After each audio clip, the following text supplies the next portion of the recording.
Hello everyone and welcome. This is the video you guys wait so like a fourth of a year for. It's time for the FNAF Completionist Season 1 finale. Now let's finally talk about Nights At Freddy's security breach. This is going to be a long video. Now let's get started. I've been in this fandom for over 7 years now, and soon going on to be 8 years. I've been in this fandom since August 8th, 2014. I'm basically a pioneer in the Fights Freeze fandom. And I met some amazing people because of this franchise, and I love it to this day. It's because of Fights Freeze that I actually get to finally talk to people. I had the courage to finally talk to people. Like actual people at schools and stuff. I have to thank Fights Freeze for that. There's so much merch in the game. It's so good. Now, let's talk about the development history of Security Breach. As most of you know already, if you're longtime Fights Freeze fans like me, the first thing we got a hint towards Security Breach was on August 8th, 2019. Scott gave us some teasers, and we were surprised of what we got. It was amazing that we got that, and oh boy, yeah, I don't mind the vacuum. I'm just doing this. Yeah. Then we got a couple more teasers. And then Glamrock Freddy, then that Glamrock Freddy poster got updated with Vanny, and then we got a Monty poster. Then after some leaks from Funko, we got the official name of the game in 2020, which was Security Breach. And the game was going on a long time, and then we eventually got a trailer. Actually, before the trailer, we got a couple images before the anniversary, and then on the anniversary, we a couple more images, and then trailer, then a long wait, then a small trailer, then actual gameplay trailer, then months and months and months with small teasers, hitting some nitbits, and then when the final trailer came out. When that final trailer came out, we were praying. Hopefully that would get us a release date. Because before that final trailer, we got 4 episodes of a series called Freddy and Friends on Tour. Each of them led hints to a release date for Security Breach. And eventually, one by one, in 2 weeks after episode 4 came out, in the PlayStation Play event, which was for indie games, we got our final trailer with a release date of December 16th, 2021. We were hyping more than ever because we finally got a release date. Lots of us were counting down the days to the release of the game. We were hyped, excited, and full of joy.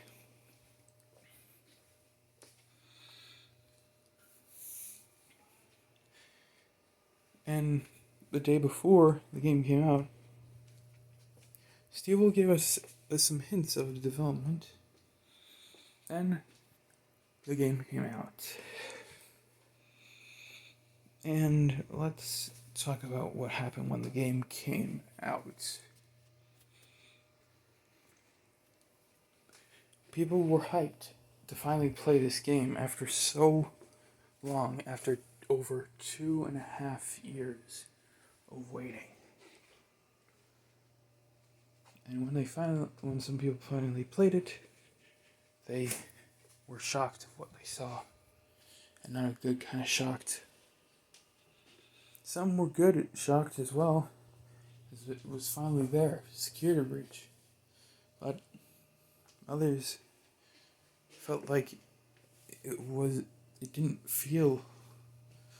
Some people, including I, when we played it, when we played Security Breach, it didn't feel like Nights At Freddy's at all. And a lot of us noticed that the game was more kid-friendly than the others. And we were surprised. Then weeks and weeks went by until then Tetra Big Gaming started making his Lost Bits videos on Security Breach. And with those, we found out that the game had loads and loads and loads of unused content. Because at that point on Steam, Security Breach was 80 gigabytes in size. It was competing for gigabyte sizes. Like it was Grand GTA 5 or Cyberpunk 2077. But the unused content was not the only thing that upset lots of fans. It was because there was a lot of bugs in the game. And because of those bugs, people were able to speed run the game in less than 3 minutes. Less than 3 minutes.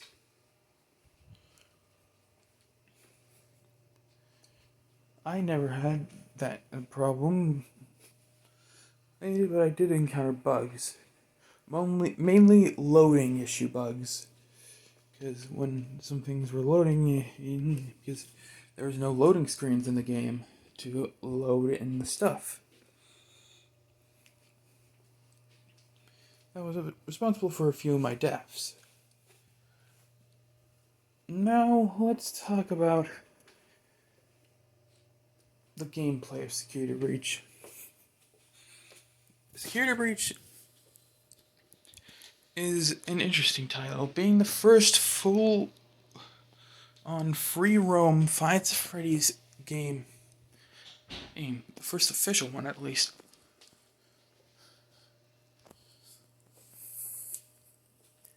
And that was the big thing that we were looking forward to for Security Breach because it was free roam.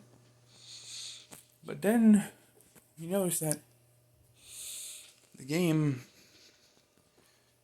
had a lack of teaching people things, and we were surprised. And there was a thing called save spots that we had to deal with, and we had to save our progress with those, and if we didn't make it to a safe spot in time, we would have to redo certain things over and over and over again. These things were not hard, they were just an annoyance. Because now let's talk about some more of the gameplay. Throughout the game, drive throughout the Mega Pizzaplex and go through certain locations and get parts from certain animatronics to upgrade Freddy. You also avoid staff bots at all times, but the staff bots weren't that bad once you get the hang of them. Which brings me to the lack of challenge that Security Breach has. like, Security Breach isn't hard at all. The gameplay is more frustrating than hard. Because if you time it right, you can avoid those staff bots easily. And heck, even once you get the Phaz Cam and Phaz Blaster, yeah, you're basically a god in that game. And when you fully upgrade Freddy as well, yeah, you're actually playing in god mode. And oh boy, the amount of times I had to redo doing Monty's boss fight to get his claws and dying to Freddy over and over again. I didn't die at all on Monty's boss fight. It's just when I was upgrading Freddy, it's just different. Upgrading Freddy seems to be easier on PC, but I played on PS for my completion of the game. And yeah, upgrading Freddy with the PS4 controller, yeah. These 4 buttons are the things you have to get track of, and the fast movement on the screen with the colors, yeah. Yeah, it hurt me. That was probably the majority of my deaths was because of that. And collecting all those collectibles wasn't that bad. It was really more of an annoyance than anything. Once you died, yeah, and the Afton ending, some people say it's the final challenge, but nope. I don't count it as a final challenge because it's not that hard. Like, really, it's not really that hard. The only hard thing about it is when the blob brings out its tentacles, and that's it. The fight isn't hard, it's just simple.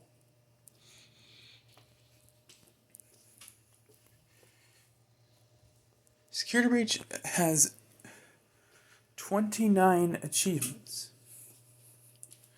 which is exactly 14 more than Help Wanted. So, in that comparison, you think it would take longer to complete Security Breach than Help Wanted.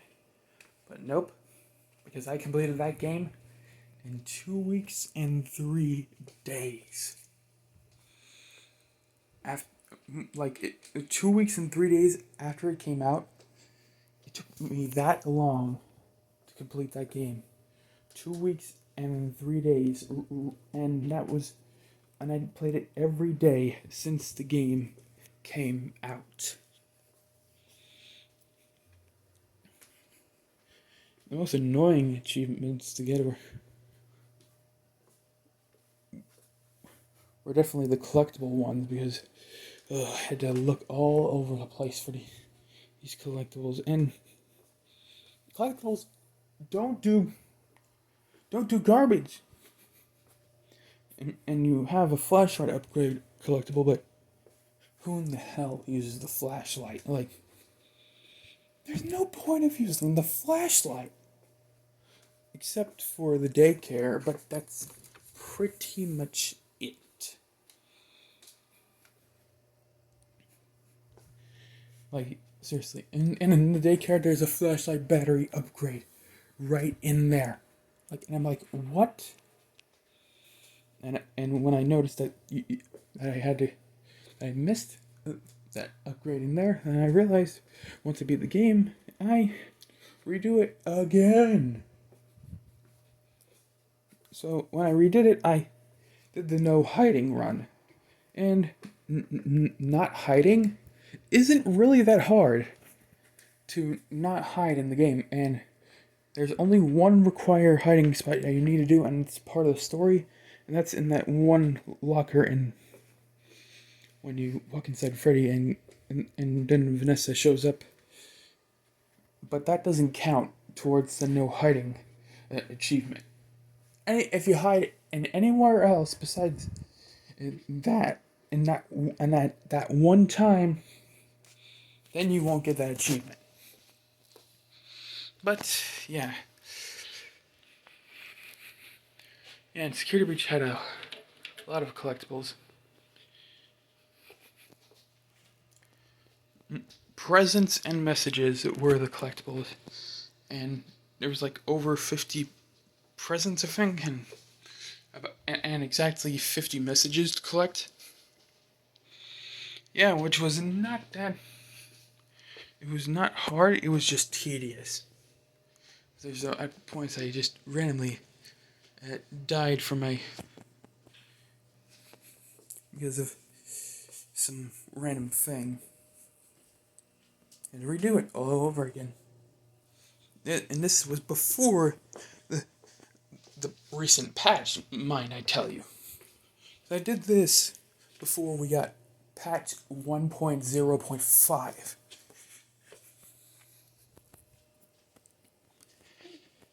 And, yeah, Security Breach was rushed. I have to admit that.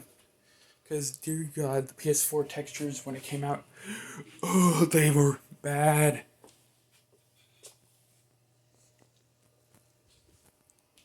Like, the textures for the PS4 version looked so bad that it looked like I was playing a Switch port.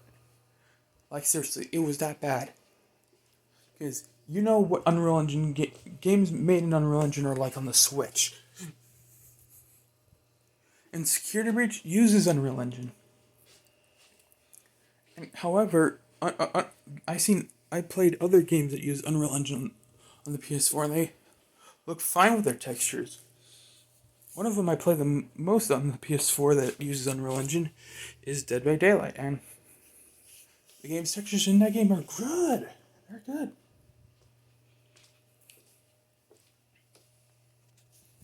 Anyway, let's talk about. Now I told you about all that stuff. Let's talk about what's like. All those achievements didn't really feel challenging to unlock. None of the achievements were challenging to unlock at all. I would say the most challenging one would have to be the Princess Quest one, but that's pretty much it.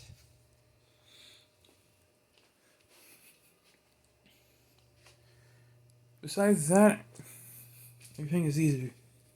So yeah. Now let's get through what my final thoughts are on Security Breach and end this finale of the FNAF Completionist Season 1. Security Breach. Now, this is the one thing that kept me from reviewing Fights for Security Breach for so long, because I was afraid if I reviewed it, I would hate it. And I didn't want to hate Security Breach at all. But the lore of the game, the gameplay, and other factors, including the unused content, made my mind feel weird. How should I review Security Breach? But now, I think I finally come to a conclusion. Now, here is how. Now, here's my FNAF completionist rating. Fights for Security Breach gets my FNAF completionist rating of. Oh, sorry about that. I just farted. Anyways, as I was saying, Fights for Security Breach gets my FNAF completionist rating of. Finish it. Oh. Now, by finish it, I mean play through the game and just get all the endings. That's it. Because as Security Breach, the one thing that's keeping me from giving this game a completed is the fact that this game doesn't have a final challenge. like a hard final challenge to take on. Like every Five Nights at Freddy's game had before. FNAF 1 had 420 mode. FNAF 2, Golden Freddy mode. FNAF 3, Aggressive Nightmare mode. FNAF 4, the ungodly hard Blind Mad Freddy Insta-Foxy mode.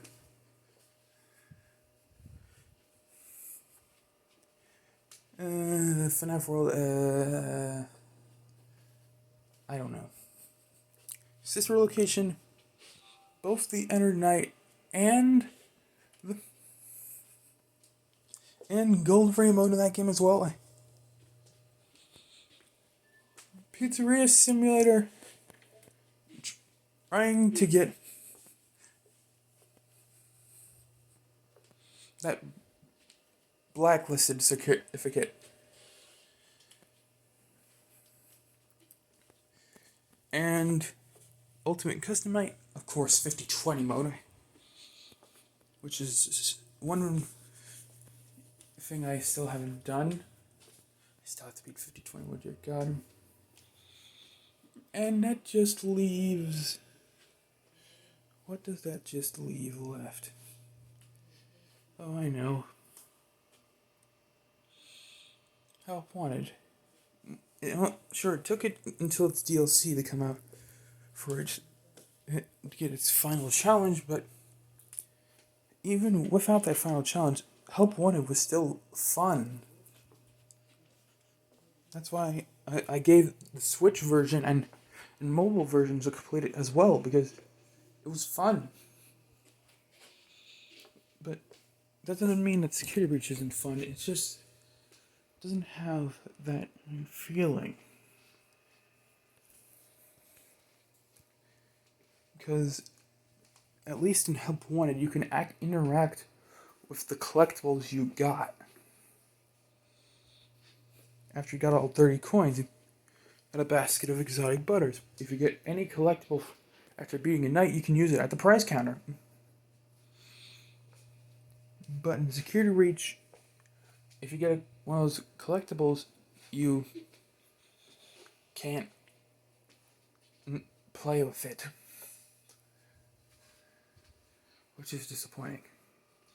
That's why Security Breach, Five Nights at Freddy's Security Breach, gets to finish it and not to complete it. Maybe that'll change when the DLC comes out, but until then, Five Nights at Freddy's Security Breach has to finish it. And there we have it. That's it. That's the FNAF Completionist Season 1 finale. I hope you guys enjoyed it. I know it wasn't worth the hype, but I wanted to finish this today because I wanted to get this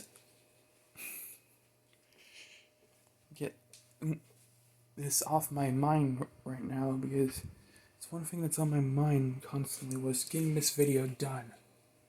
But now today, I finished it. It's currently March 13th, 2022. And I'm finally happy. Finally did it. I hope you guys are excited for what's to come in Season 2 of the FNAF Completionist.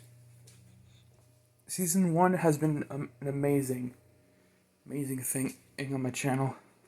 I started doing the FNAF Completionist because the completionist, the regular completionist that completes any kind of video game, quit Five Nights at Freddy's when he completed Five Nights at Freddy's 2.